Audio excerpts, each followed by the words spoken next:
안녕하세요. 예, 반갑습니다. 자, 요새 들어와서 자주 뵙는 듯한 느낌이에요. 자, 오늘은 저번 주에 이어서 여러분 교과서 103쪽입니다. 부동산 관리 활동 부분인데요.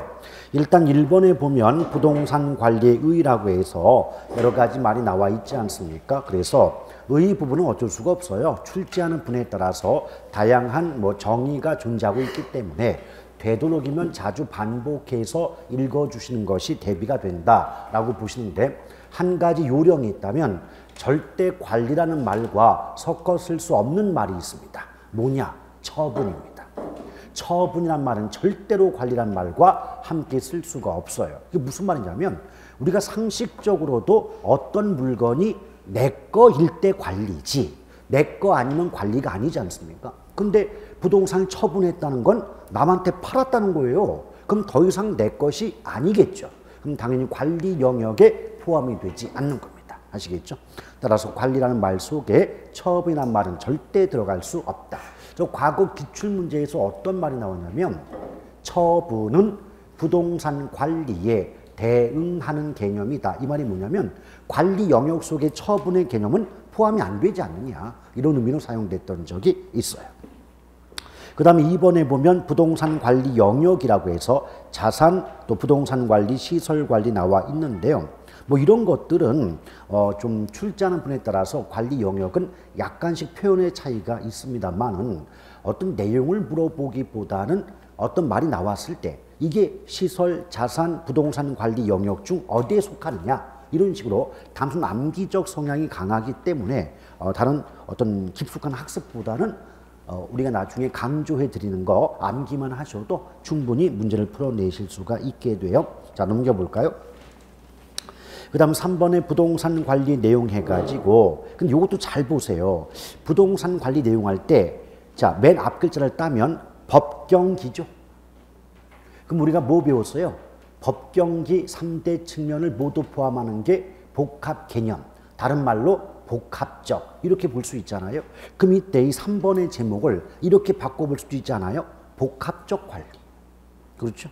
근데 복합적 관리 속에 법률적, 경제적, 기술적 측면의 관리가 포함이 되지 않느냐, 이렇게 말을 바꿔볼 수도 있는 거죠. 오케이? 근데 이때 보통 우리가 또 어떻게 구분하냐면, 왜 여러분 협의가 나오면 좁은 의미고 광의자가 나오면 넓은 의미인 건 아시잖아요. 근데 보통 또 이렇게 구분이 돼요.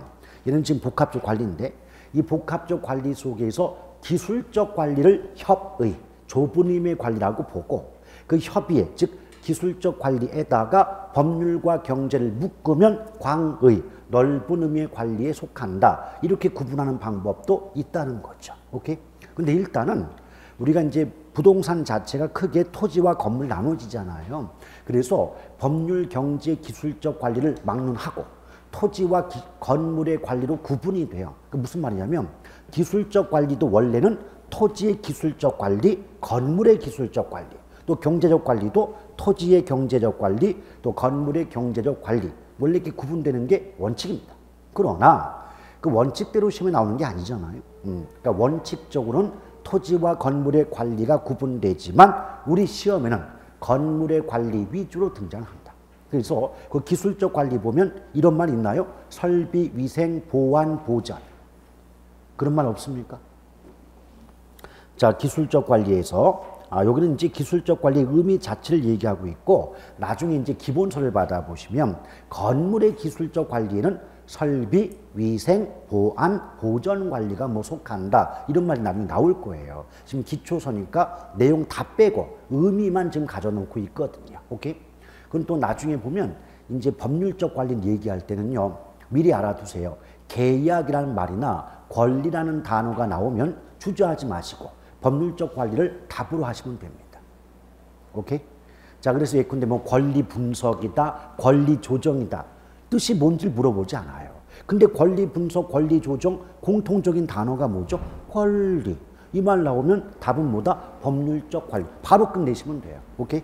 그리고 경제적 관리는요, 돈이잖아요. 그래서 다른 말로 무슨 회계 관리다, 수지 관리다, 이런 말 쓰기도 하는데, 여기서는 꼭 30년 내내 물어보는 게 뭐냐면 인력 관리 아시죠? 인력 관리는 무조건 경제적 관리에 속하는데 기출문제나 모의고사에선 인력 관리를 슬쩍 뭐 법률적 관리다 이런 식으로 바꿔놓는 게 30년 내내 똑같이 물어봅니다. 아시겠죠? 그러니까 이 부분은요 어려운 대목이 아니고 무슨 어떤 특징이 있잖아요. 그 특징 나오면 뭐가 답이다. 이 등식이 성립되는 부분이기 때문에 어렵게 공부하실 필요 없습니다. 그 다음에 그 아래 보면 4번에 관리 방식 나오죠. 근데 관리 방식도요, 이게 웃긴 게 있어요. 좀 이렇게 세 가지 방식이 있지 않습니까? 근데 저 같으면은 순서를 이렇게 기억할 거예요. 여긴 지금 자가, 위탁, 혼합 관리의 순서로 나와 있죠. 오케이? 근데 요 입장은 이제 자가 관리의 반대가 위탁 관리이기 때문에 그걸 비교하고자 하는 입장이고, 제가 만약에 수험생 입장이라면 저는 관리 방식의 변천 순서로 기억할 거예요. 그러니까 가장 먼저 나왔던 게 자가 관리고 이거 혼합 관리를 거쳐서 위탁 관리 방식으로 이렇게 관리 방식이 변화하거든요. 그런데 제목을 잘 보시면 느낌이 올 거예요. 자가 관리는 자기 관리예요. 자치 관리라고도 해요. 오케이? 그 말은 뭐냐? 부동산 소유자가 직접 자기 부동산을 관리하는 방식을 뭐라 그런다? 자기 관리 그래요. 오케이? 그런데 원래 제가 이 관리 방식의 변화 순서를 기억해 달라는 건 뭐냐면 이게 다 의미가 있는 거예요. 어떤 방식이 나왔는데 제목상 맨 앞에 나왔다. 이 말은 그게 가장 먼저 주장이 됐다는 얘기거든요. 그러니까 관리 방식 중에서 가장 먼저 나왔던 관리 방식이 뭐다? 자기 관리예요. 그럼 가장 먼저 나왔다는 것은 순서로 따지면 가장 오래됐다고 말할 수 있는 거 아니에요? 그럼 자동적으로 여러 관리 방식 중 가장 오래된 전통적 관리 방식 그러면 곧바로 답이 자기예요. 응? 근데 원래 관리 방식의 변화 순서는 혼합 관리를 거쳐서 위탁 관리 방식으로 오거든요. 그럼 위탁 관리 방식은 순서로 따지면 가장 마지막에 나와야 돼요. understand? 그러면 위탁 관리 방식이 가장 마지막에 등장하는 방식이라는 점은 가장 현대와 관계가 있지 않느냐. 그런 점에서 가장 현대적 관리 방식으로서 대형 건물 관리에 적합하다. 뭐 있다고 말 나오면 위탁 관리 아니겠나요? 그렇죠. 그리고 말이죠. 생각해 보세요. 위탁한다는 게 뭐예요?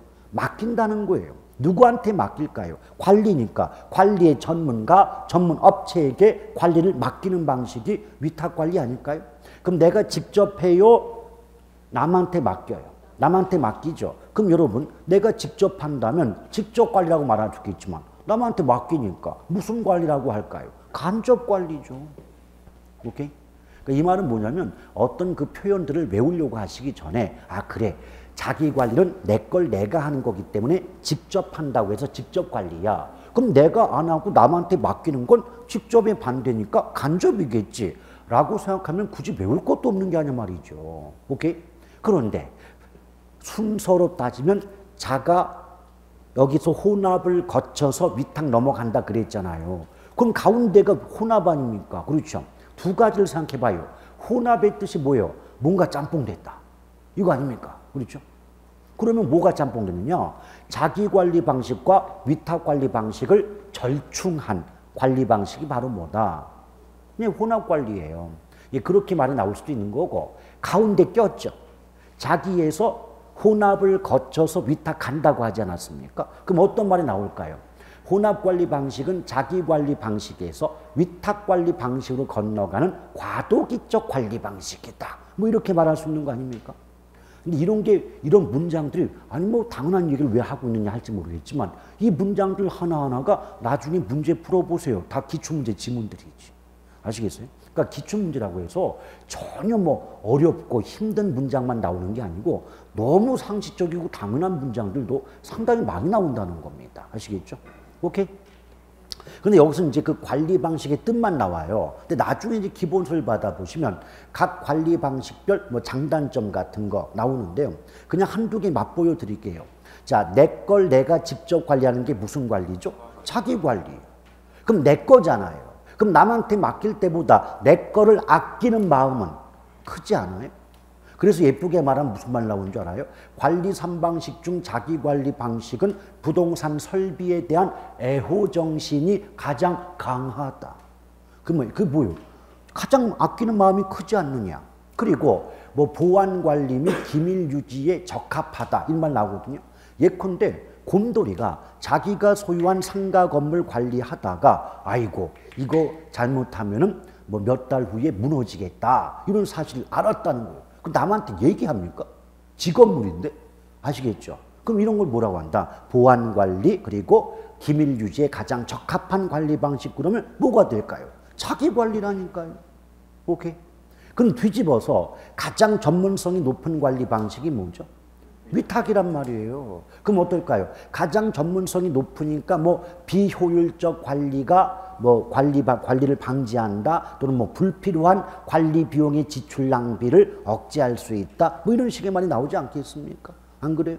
그러니까 이런 것들을 굳이 외우기보다는 내가 직접 관리할 때 좋은 점은 뭐가 있을 거고 전문가에게 맡길 때는 어떤 좋은 점이 있을까를 조금씩만 생각해 본다면 말만 좀 번지르게 써놓은 거지 내용 알면 우리가 생각하는 거하고 똑같아요. 뭐 학자라고 무슨 뭐 저기 신입니까? 똑같은 사람이지. 아시겠어요? 끝! 그 다음 오른쪽 넘어오시면 마케팅이 나와요. 아니 근데 우리가 무슨 드라마 보다 보면 무슨 마케팅 팀장이다. 근데 웃긴 건 드라마에서 그 마케팅 직원하고 그 유명한 그 재벌 실장님은 많이 이렇게 엮여지는 걸 왜 모르겠네. 그거 참. 그렇지 않습니까? 드라마 보면요. 희한하게 마케팅 그 직원하고 그 실장님하고 좀 많이 엮여요. 그리고 이제 이루어질 수 없는 상목에 하면서 또다시 뭐 이제 역경을 거치면서 말이죠. 근데 사실 현실감이 있어요, 없어요? 없지요. 근데 그런 드라마에 대해서 저는 한 가지 드리고 싶은 말씀이 뭐냐면 그 저 30대 뭐 초중반의 그 실장님 있는 경우 그 드라마입니다. 그 현실적으로 거의 드물어요. 그렇죠? 근데 우리 한국의 여성분들은 그 드라마를 보고 현실로 인식한 나머지 그 눈이 그 머리 꼭대기에 있는 경우가 많습니다. 이건 좀 자제해 주시길 바랍니다. 자, 그런데 어차피 마케팅이라고 하는 거 쉽게 말하면 어떤 걸 팔아먹으려고 아양을 떠는 거예요. 그렇죠? 이게 마케팅이에요. 근데 그렇게 뭐 팔아먹겠다 이런 말 쓰면은 좀 이제 출제 미녀들이 좀 싫어합니다. 그래서 어떻게 말하냐. 이 마케팅은 단순히 이 판매와는 좀 다른 개념 아니겠느냐. 뭐 이런 식으로 이제 말이 나오는데요. 어차피 우리 입장에선 팔아먹으려고 애쓰는 거예요. 그런데 의의는 제가 그랬잖아요. 출제하는 사람들이 예쁘게 바꾸는 거기 때문에 자주 반복해 읽어만 주세요. 굳이 외우지 않고도요. 딱 문장 나오잖아요. 가장 이쁜 말은 맞는 말이에요. 가장 이쁜 말은 절대 틀릴 수가 없는 겁니다. 아시겠죠? 자, 그런데 오늘날 왜 부동산 마케팅이 중시가 되느냐? 예전에는요. 이렇게 한번 보세요. 예전 우리나라만 하더라도요. 과거에는 주택 자체가 부족한 거예요. 살 집 자체가 부족한 거라. 그래서 이 아파트 공급자, 쉽게 말하면 건설업체가 새 아파트 지어서 시장에 내다 팔면 굳이 무슨 광고라든지 요번에 뭐 요거 새 아파트 분양합니다. 이런 거 안 해도 살 집 자체가 부족하기 때문에 몰려들었다는 거예요. 그럼 그런 상황이면 칼자를 누가 갖고 있는 거예요? 공급자인 건설업자가 갖고 있는 거예요? 소비자인 어떤 수요자가 갖는 거예요? 예. 그 공급자 중심 시장이었다고 과거가. 좀 예쁘게 말하면 매도자 중심 시장이었기 때문에 아니 지어서 시장에 내놓기만 하면 알아서 팔렸으니까 굳이 뭐 아양 떠고 예쁘게 그 애교를 떨 이유가 없었지 않느냐. 근데 이제 양적으로 주택 공급률이 100%가 넘어갔어요. 그러니까 집 자체가 부족하진 않다고. 그럼 집이 부족하지 않은 상황에서 새 집을 팔아 먹으려니 애교도 부리고 아양도 떨어야 되지 않느냐. 이 말인데 또 우리 개론이 또 고급진 과목이라 그렇게 말을 하겠습니까? 이렇게 말하죠. 부동산 시장이 공급자 또는 매도자 중심 시장에서 수요자 또는 매수자 중심 시장으로 전환됨에 따라 오늘날 부동산 마케팅이 중시된다. 그거 아니에요. 칼자루 이제 사는 쪽이 쥐고 있으니까 애교를 좀 부려봐야 되지 않느냐. 언더스탠드? 끝. 자, 그 다음. 그래요. 이거저거 다 필요 없다고요. 마케팅론에서 나오는 건 가로 2번밖에 없어요. 가로 2번의 마케팅 전략이 있죠. 여기서 문제가 안 나오면 제가 성을 갈아요. 왜냐? 마케팅론은요. 제가 봐도 출제할 부분 여기밖에 없어요. 근데 마케팅 전략이 세 가지이기 때문에 3차원 전략 그러거든요. 일단 제목을 보세요. 시장 점유 마케팅 나와요. 얘는 성격상 공급자 중심 전략입니다. 자, 그리고 제목을 또 보시다 보면 고객 점유 마케팅하고 있습니까? 빨리빨리 찾아보세요.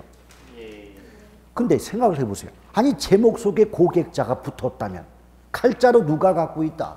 고객. 그러니까 수요자 중심의 마케팅 전략이다 이 말이에요. 근데 세 번째가 관계 마케팅이 있어요. 그래요. 그럼 이때 관계는 뭐냐? 맨 앞에 시장 점유는 공급자 중심이었고 두 번째 고객 점유는 수요자 중심이었다면 관계 마케팅은 어느 한쪽에 치우치는 게 아니라 요 수요자와 공급자 또는 소비자와 생산자 간의 지속적인 관계 유지를 중시하는 마케팅 전략을 뭐라 그런다? 관계 마케팅 전략. 이렇게 보는 겁니다. Understand? 근데 그거 딱 보면 아시겠지만 그 시장 점 마케팅 전략은 내용이 꽤 많은데 고객하고 관계 마케팅 전략은 몇 줄 없죠? 그럼 여러분이 출제자라면 어디를 내겠습니까? 그래요. 왜? 양 많은 쪽이 보기 만들기 쉽거든. 그러나 나머지 것도 당연히 알아야 되는 거죠. 그럼 제가 설명할 때 양 적은 것부터 거꾸로 올라가 볼게요. 관계부터 봐요, 관계. 걔는 다른 거 필요 없어요. 그냥 생산자, 소비자, 뭐 지속적 관계 유지 이 말 하면 끝나. 관계 마케팅이에요. 그러니까 무슨 말이냐? 예쁘게 말하면 일회성 거래에 대한 반성으로 등장한 마케팅 전략이다. 이러는데 일회성 거래에 대한 반성이 뭐냐? 한 반 퍼나먹고 땡친다. 여기에 대해서 잘못했어요. 하고 등장한 방식이 뭐다?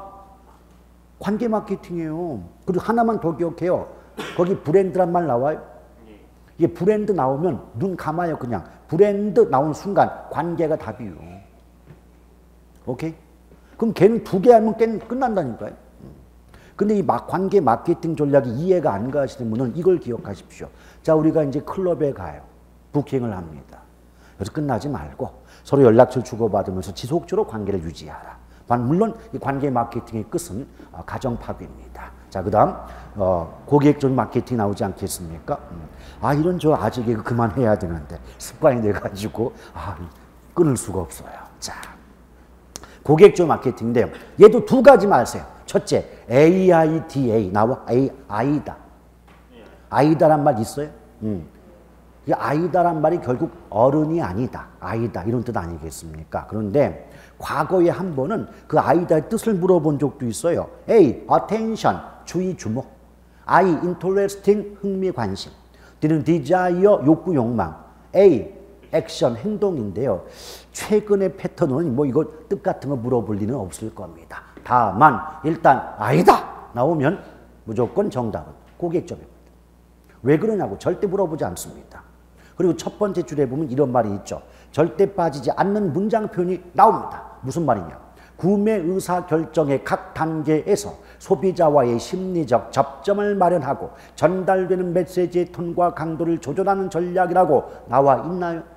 그 중에서 그 너무 기니까 뭐만 기억하자. 소비자와의 심리적 접점 이 말 절대로 안 빠지고 나오니 그 말 나오는 순간 정답을 고객으로 잡자 이 말이요. 오케이? 이제 시장 점유를 보시면 그게 STP 전략과 4P 믹스 전략 나옵니까? 근데 STP는 하나하나가 약자겠죠.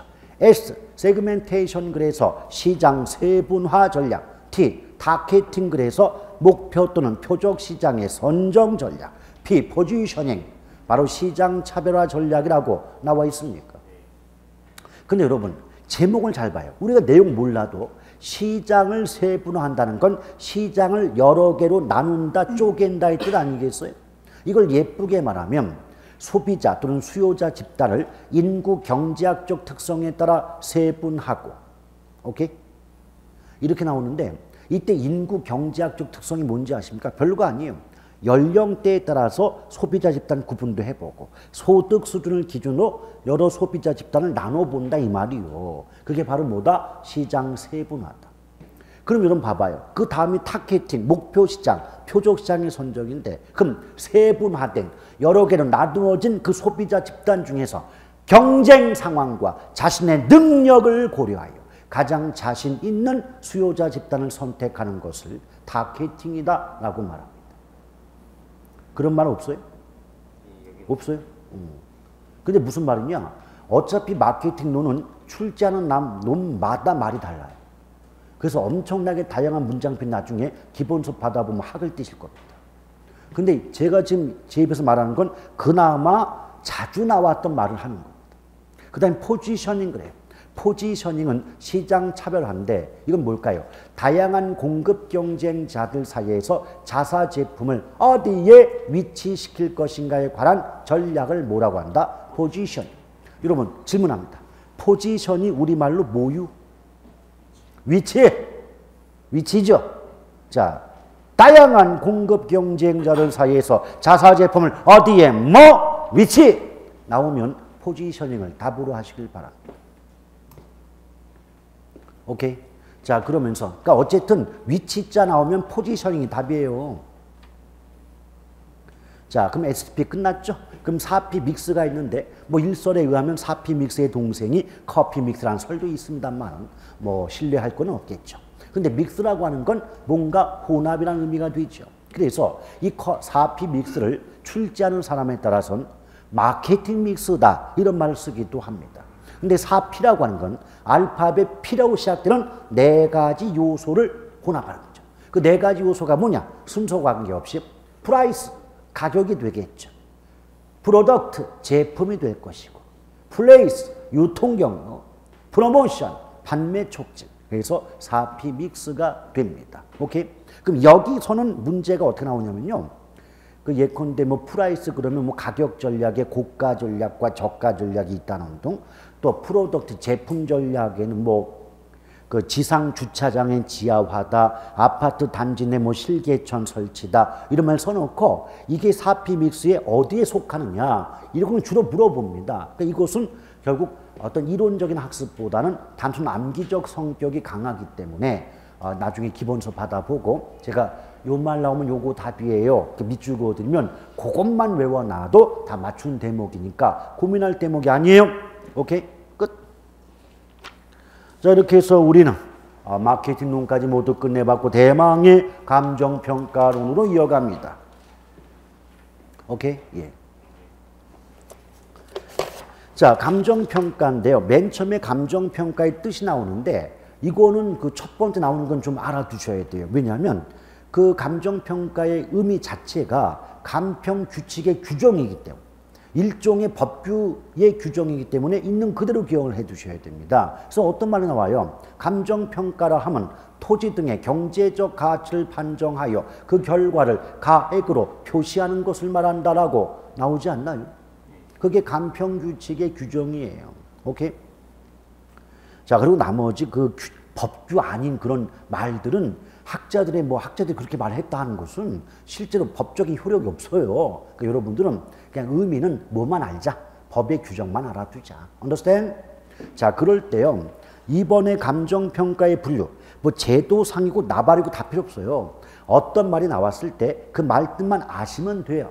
첫 번째 무슨 말이 나오면 공적 평가와 공인 평가 나오죠.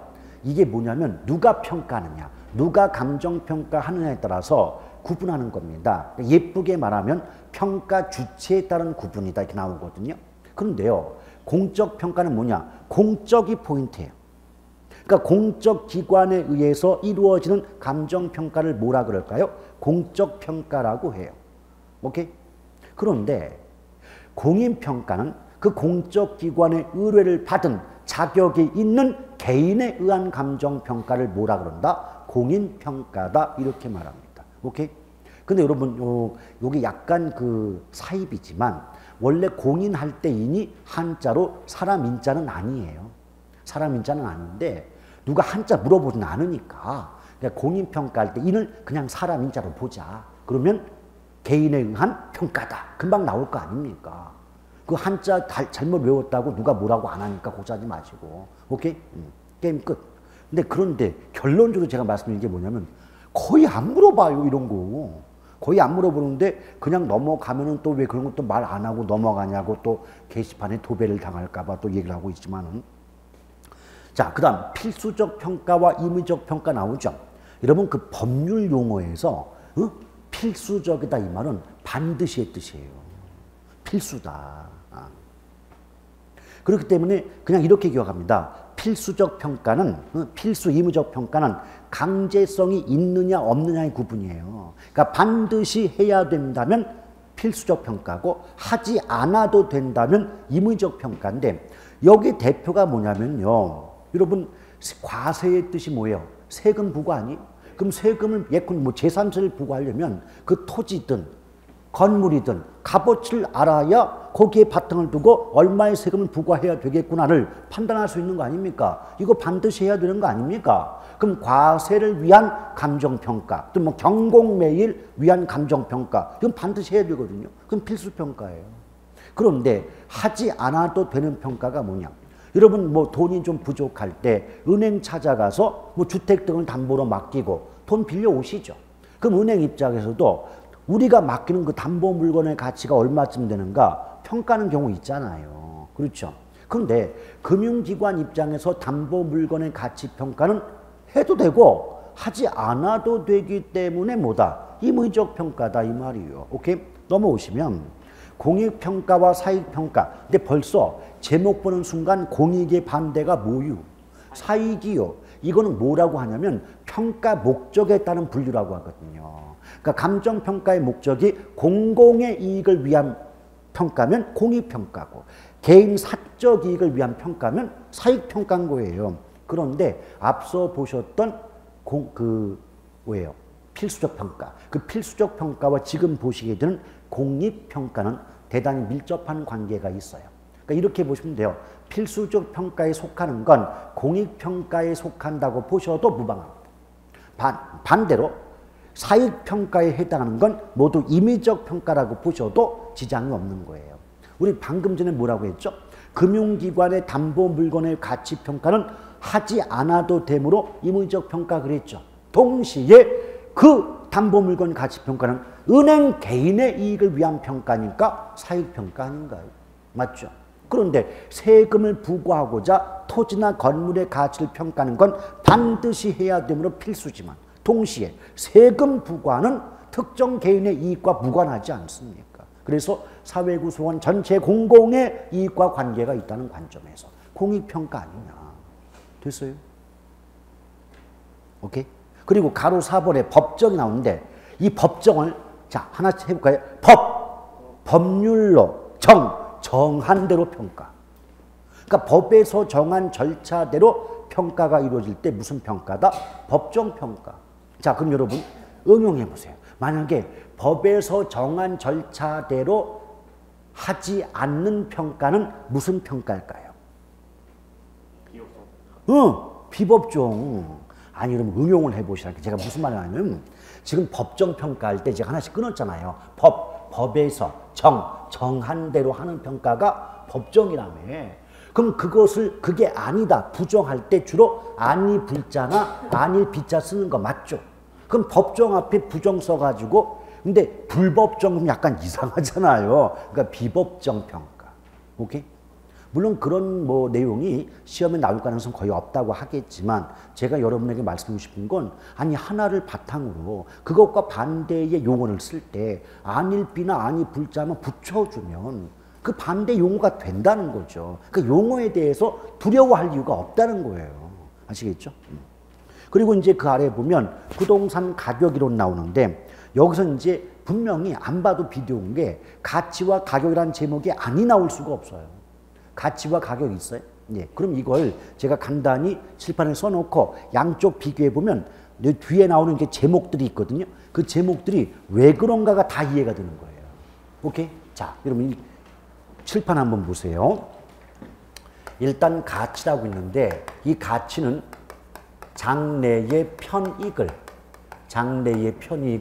현재 가치로 만든 값을 가치라 한다 이렇게 말을 하거든요. 물론 원래 정식 문장은 좀 더 길겠지만 핵심만 따지면 결국 부동산을 내가 가지고 있으면서 그 보유한 부동산을 이용하여 앞으로 얻게 되는 편익, 이익을 현재의 가치로 만든 값을 뭐라 그런다? 가치라고 해요. 근데 잘 봐요.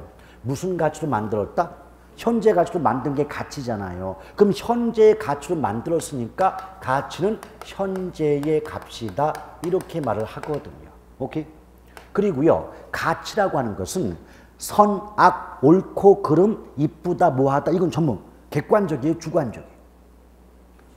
아니, 생각해봐요. 똑같은 사람을 보고도, 뭐, 곰돌이는 웅전을 보고, 어머나, 이런 선녀가 하강했네. 너무 이뻐. 하는데, 옆에 있던 곰돌이가, 옆에 있던 곰탱이가 곰돌이를 붙들어 흔들면서 뭐라 합니까? 너 눈 삐었냐, 너 왜 그래? 정신 차려! 이러지 않습니까? 그럼 누가 이쁘다, 추하다, 뭐, 나쁘다, 착하다, 이 모든 것은 일정한 기준이 정해지는 게 아니잖아요. 이럴 때 객관적이다, 주관적이다. 그래서 가치는 주관적이에요. 그래서 우리가 흔히 쓰는 말이 뭐 진운의 안경이다 이 말 쓰지 않습니까? 그 주관적이고 또 가치가 뭐냐고 물어보면 특별히 할 말도 없어요. 그래서 뭐다 추상적이다. 그래서 가치는 주관적, 추상적이다. 그럼 봐봐. 만약에 가치자가 나왔는데 뭔가 객관적이다 또는 뭐 구체적이다 그런 말이 끼어 있으면 그 문장 뭐 뒷말 읽을 필요도 없이 말 되겠어요? 안 되겠어요? 안 돼요. 그리고 여러분, 가치가 주관적이라는 말은 바라보는 시각이나 관점에 따라서 하나뿐이 없다, 여러 개가 있다. 여러 개가 있다는 거 아니에요, 가치는. 그럼 가치는 다원적이다 라고 말할 수 있어요? 오케이? 근데 일단 요게 가치라고 보고 그 다음에 이제 가치와 비슷한 게 가격이란 말이에요, 가격. 근데 가격은 실제 거래 시가, 실제 거래가 이루어지는 그 시점에서 거래 당사자 간에 이미 지불이 된 금액을 뭐라고 한다? 가격. 이미 지불이 됐어요. 잘 봐요. 지불된이죠. 그럼 지불이 됐다는 건 지불이 완료가 된 거죠. 이미 돈을 준 거죠. 그럼 시점이 과거, 현재, 미래 중에. 이미 지불이 됐으면 이미 과거라는 말이 나와야지. 과거인가? 이렇게 하면 어떻게 지금. 아시겠어요? 이런 걸 헤매는 건 제가 분노를 합니다. 왜? 이미 다 끝난 거예요, 사실. 이미 이 말이 나왔다는 순간 과거지요. 헤맬 게 아니에요. 자, 어쨌든 이런 점에서 가격은 무엇의 값이다? 과거의 값이다.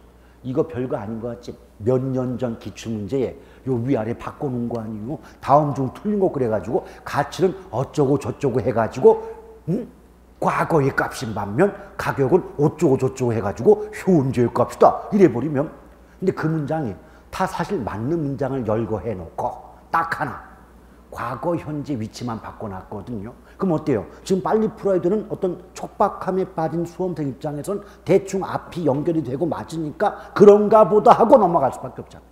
오케이? 그리고 어차피 가치와 이 상대적 개념이 가격이라면 주관의 반대가 뭐요? 객관이지. 그럼 추상의 반대가 구체적이다. 그럼 다원의 반대는 일원.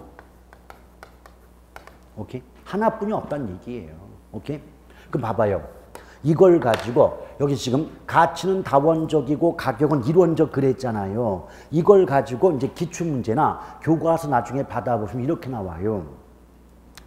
가치는 주어진 시점에서 여러 개가 존재하는 반면 가격은 주어진 시점에서 하나밖에는 존재하지 않는다. 그 하나만 존재한다가 1원이고 여러 개가 존재한다는 게 다 원이잖아요. 그럼 그 문장 맞아요, 틀려요? 맞잖아요. 나중에 문제 풀어보세요. 기출문제 질문이. 오케이? 그러면 느낌 와요? 아, 여기서는 저 간다는 말을 뭐 객관, 주관, 추상, 뭐 구체 이런 것들을 좀 섞어 놓는다든가 또는 뭐 하나만 있다, 여러 개가 존재한다 이런 걸 뭐 앞뒤를 바꿔 놓는다거나 이런 식으로 우리의 혼란을 유발하지 않을까 느낌 와요, 안 와요? 느낌 알죠? 우리나라에 느낌 아니까. 자, 그럴 때 이렇게 다 구하는 거예요. 나중에 기출문제 풀어봐요. 전부 요 안에서 요거 위치 바꾸고 앞뒤 바꿔놔서 문제를 틀리게 만들지 완벽하게 틀리게 만드는 문장 안 줘요. 아시겠죠? 예. 이래요.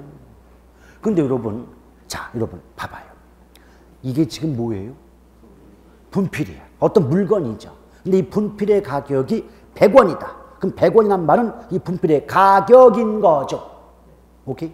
근데 100원의 가격이라는 것은 이 분필이란 물건의 가치를 화폐액으로 표시한 게 가격 아닌가요? 맞아요? 그럼 이런 말 가능합니까? 가치의 화폐액적 표현이 가격이다. 오케이? 그래요. 그럼 이제 일단은 요 가격은 가치를 화폐액으로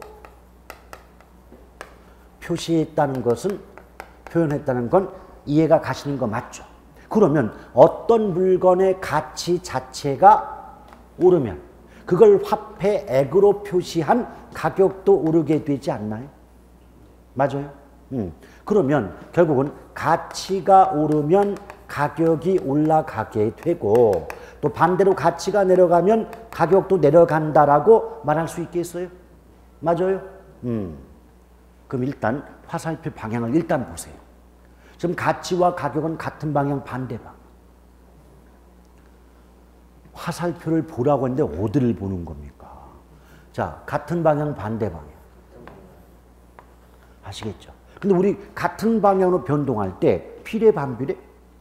비례. 그럼 일단은 가치와 가격은 비례 관계에 있다라고 말할 수 있죠. 예컨대 가치 가격 했는데 무슨 반비례다, 역이다 이름을 쓰면은 되는 거 아니요? 오케이? 그런데 말이에요. 두 번째 알 건 뭐냐? 결국은 가치에 의해서 가격이 결정되는 거 아니에요? 그렇잖아요. 잘 봐요. 가치가 오르니까 가격이 올라가는 거고 가치가 떨어지니까 가격도 내려가는 거 아니에요. 그럼 가치에 의해서 가격이 결정되는 구조 아니냐고. 오케이? 그럼 이런 말 가는 게요. 가치는 가격의 기초이다. 잘 봐. 요 문장을 잘 생각해 보라고. 가치는 가격의 기초이다. 그럼 기초란 말이 좀 헷갈려서 그래요? 그럼 기초라는 대신에 바탕, 토대, 라면 알아듣겠습니까? 그렇죠? 오케이? 그러면 이 말은 결국 가치에 의해서 가격이 결정된다는 뜻 아니에요. 그렇죠? 그럼 만약에 문장에서 가치가 오르면 가격도 오른다. 이 말은 맞지만 가격이 오르면 가치가 오른다. 이 말은 맞아요, 틀려요? 틀리는 거라고. 틀리는 거라고. 우리가 볼 땐 그냥 그저 그렇게 앞뒤 한 글자 바꾼 말로서 비슷한 말처럼 보이지만 전혀 다른 말이라고. 아시겠습니까? 이런 거 조심하셔야 돼요. 근데 이렇게 별거 아닌 것들이 전부 기출문제. 왜? 순간 멈칫한 순간. 항상 제가 말씀드리죠. 우리 당당은요. 그 순간이에요. 그 순간. 몰라서가 아니라니까요. 아시겠죠? 그래서 과거 기출문제 지문 하나 날려볼 테니까 이건 OX가 아니고 그냥 들어보세요. 대상 부동산 또는 특정 부동산의 가격이 상승한다고 하여 그 대상 부동산의 가치가 오른다고 말하는 것은 이론적으로 옳지 않다. OX. 맞잖아요. 이 말은 한마디로 말하면 가격 오른다고 해서 가치가 올라간다는 건 그 맞는 말이 아니지 않느냐. 왜? 가격의 기초는 가치니까 가치가 변동해서 가격이 바뀌는 거지. 가격이 바뀌어서 가치가 변동하는 게 아니지 않느냐. Understand?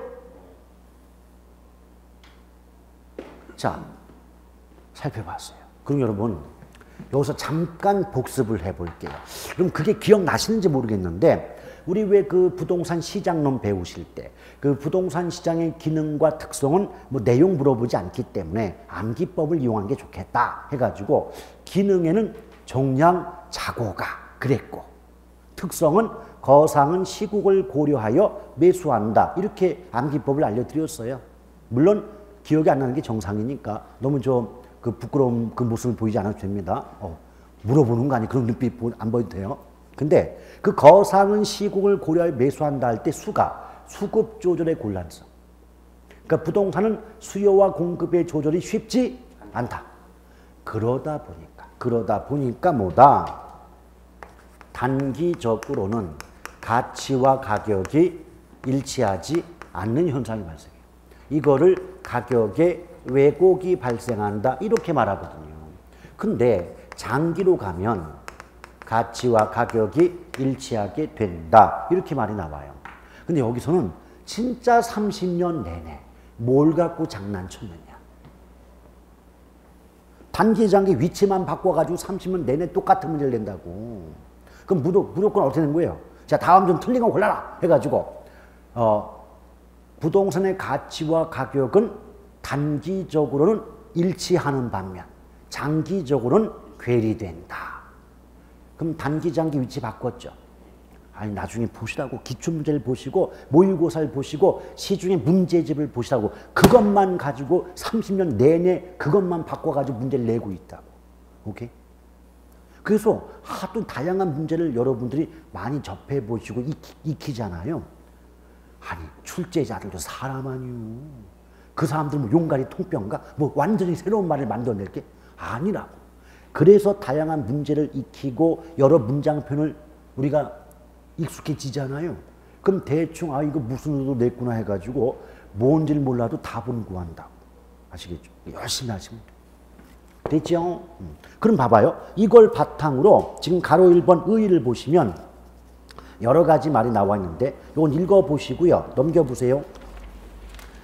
넘겨보시면 가로 2번에 가격과 가치의 관계 그래가지고 가격의 본질은 가치고 그래서 가격은 가치에 의해 결정된다는 말 나오죠. 그리고 가치는 화폐를 매개로 가격이 되고 가격은 가치의 액적 또는 화폐적인 표현이다. 그래서 가치가 하락하면 가격도 하락하며 가치가 오르면 가격도 오른다는 말 나와요.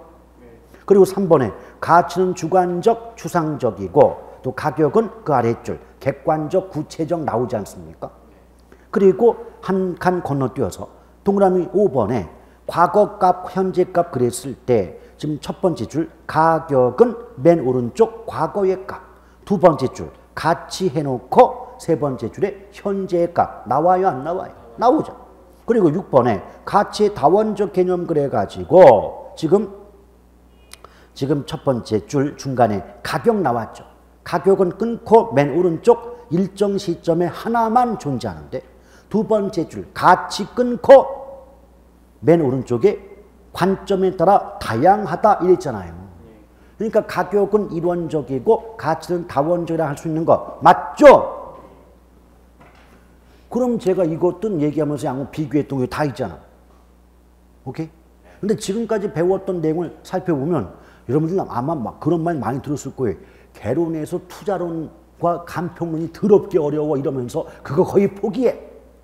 자, 지금 물론 앞부분이지 하긴 하지만 포기할 만큼 어려워요? 아니잖아요.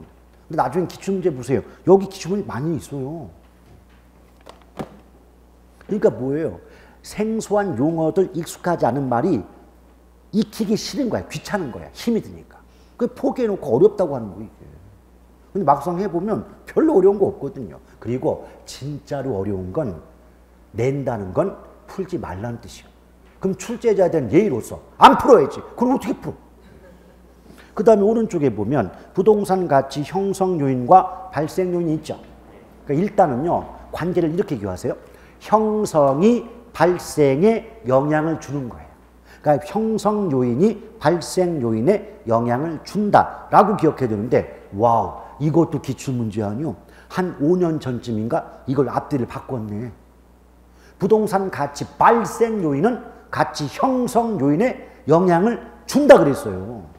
근데 제가 지금 조금 전에 뭐라 했어요? 형성이 발생에 영향을 주는 거지.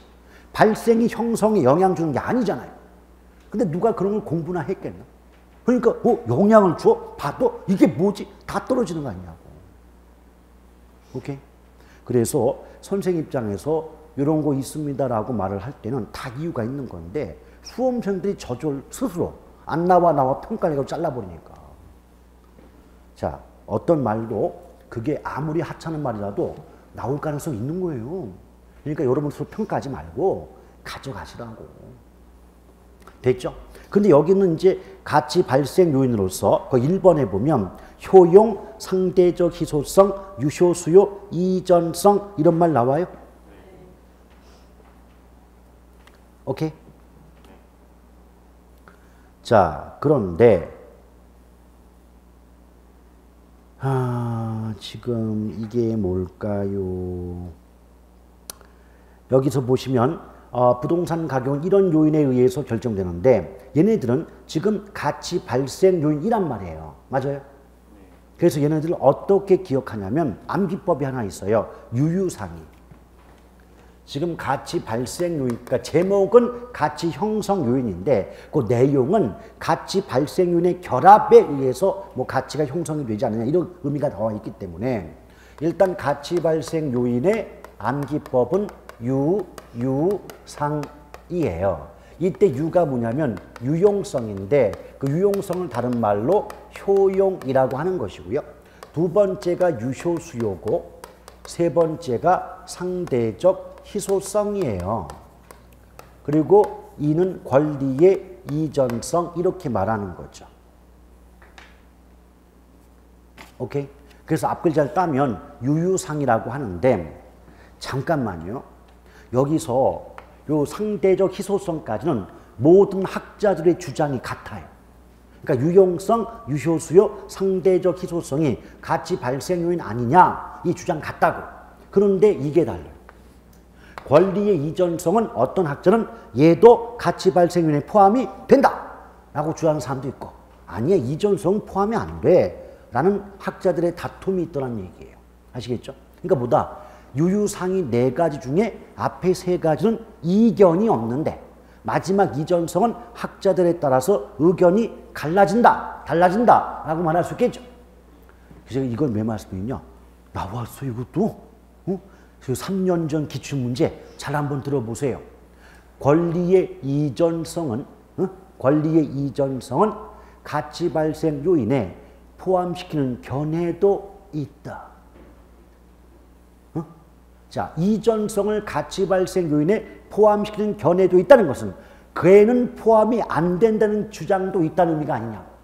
그래서 학자들 간의 다툼을 반영한 지문이 나왔던 적이 있단 말이에요. 그러니까 어떻게 하자? 일단 기본으로 유유상의를 깔아두되 마지막에 이전성은 학자들 간의 다툼이 있다는 정도로 기억하자 이 말이요. 오케이?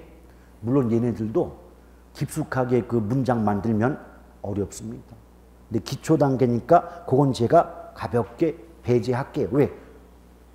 한 달 뒤죠. 기본서 보면 아주 머리 부서져요. 그때 가서 부서지시길 바라겠습니다. 지금 벌써 연말인데 뭘 벌써 부서져요. 그 다음에 가로 2번 가치 발생 요인 나오죠? 오케이. 자, 그 가치 발생 요인에 거기 보면 이 중에서 자 거기 가치 발생은 다시 반복이 되고 그 중에서 효용성, 희소성, 유효수요는 경제적 요인이고 이전성을 법률적 요인을 한다는 말 나와 있죠. 그러니까 그렇게 구분하는 사람도 있지만 사실 그런 구분이 문제화된 적은 없습니다. 그러니까 우리 교과서에 있다고 해서 다 시험에 나오는 건 아니잖아요. 아시겠죠? 예, 그 정도 일단 가볍게 보세요. 나중에 어차피 기본서 봐야 틀이 잡히는 거니까. 그 다음에 지역 분석 및 개별 분석 나오죠? 예, 요거 잠깐 쉬었다 갈까요?